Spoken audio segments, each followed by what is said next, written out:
ஹரியானாவில் காங்கிரசுக்கு சவாலான ஜுலானா தொகுதியில் மல்யுத்த வீராங்கனை வினேஷ் போகத் வெற்றியை வசமாக்கியிருக்கும் நிலையில் அவர் வென்று வந்தது எப்படி என்று வரைகலை மூலம் விளக்குகிறார் செய்தியாளர் ஸ்ரீராம்.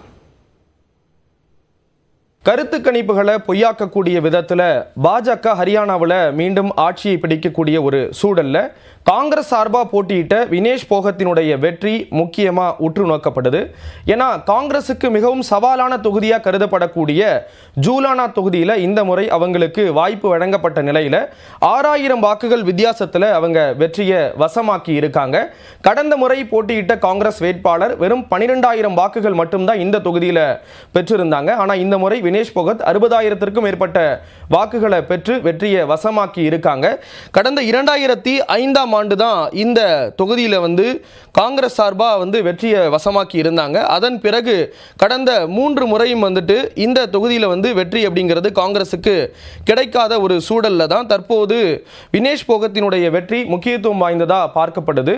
இந்த நிலையில தான் 19 ஆண்டுகளுக்கு பிறகு இந்த வெற்றியை வசமாக்கி இருக்காங்க. ஜூலானா தொகுதி இருக்கக்கூடிய ஜிந்த் மாவட்டத்தில் கிட்டத்தட்ட 5 சட்டப்பேரவை தொகுதிகள் இருக்கிறத பார்க்க முடியுது. இதில் எல்லா இடங்கள்லையும் ஜூலானா தொகுதியை தவிர்த்து மற்ற எல்லா தொகுதிகளிலையும் பாஜக வெற்றியை வசமாக்கி இருக்கு. இந்த ஒரு தொகுதியில் மட்டும் வினேஷ் போகத் வெற்றியை வசமாக்கி இருக்காங்க. இதற்கான முக்கிய காரணியாக பார்க்கப்படக்கூடியது ஜாட் சமூக மக்களினுடைய வாக்குகள். ஏன்னா விவசாயிகள் போராட்டத்தை முன்னெடுத்தது ஜாட் சமூக மக்கள். அவங்களுக்கு ஆதரவாக வினேஷ் போகத் தொடர்ந்து குரல் கொடுத்ததை பார்க்க முடிஞ்சது.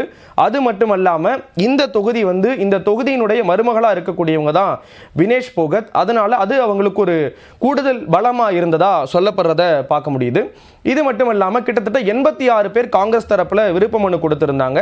அதனால புதுசாக வந்த வினேஷ் போகத்துக்கு எதிராக உட்கட்சிக்குள்ளேயும் பல்வேறு பிரச்சனைகள் இருந்ததா, விமர்சனங்கள் இருந்ததாகவும் சொல்லப்படக்கூடிய ஒரு சூழல்ல பாஜக ஒரு கணக்கை வச்சிருந்தாங்க. அதாவது ஜாட் சமூக மக்கள் அதிகம் வசிக்கக்கூடிய பகுதி அப்படிங்கிறதுனால அவங்க ஜாட் சமூகம் அல்லாத ஒரு நபரை தான் வேட்பாளராக களமிறக்கி இருந்தாங்க. யோகேஸ்வர் குமார் அப்படிங்கிற ஒரு முன்னாள் ஓய்வு பெற்ற ராணுவ வீரர் அந்த தொகுதியில் போட்டியிட்டு இருந்தார். அவர் வேறு சமூகத்தை சேர்ந்தவர்.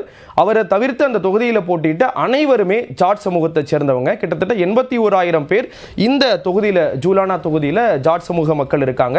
64000 பேர் மற்ற சமூகத்தை சேர்ந்தவங்க இருக்காங்க.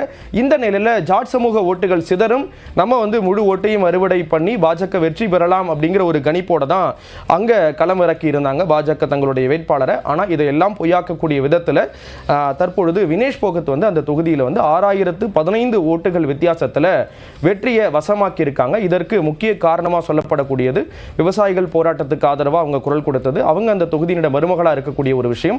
அது மட்டுமல்லாமல் அவங்க பிற்படுத்தப்பட்டோர் வசிக்கக்கூடிய பகுதிகளிலையும், அது மட்டுமல்லாமல் தலித் சமூக மக்கள், இஸ்லாமியர்கள் வசிக்கக்கூடிய பகுதிகளில் குறி வச்சு அந்த பகுதிகளில் தீவிரமாக பிரச்சாரம் செஞ்சதும் ஒரு காரணமாக சொல்லப்படுறதை பார்க்க முடியுது. மல்யுத்த களத்தில் கடந்த 2 மாதங்களுக்கு முன்பு அவங்க தகுதி இழப்பு செய்யப்பட்டு உலக அரங்கிலிருந்து பேசுபொருள் ஆன ஒரு சூழல்ல தற்பொழுது வெற்றியை வசமாக்கி இருக்காங்க.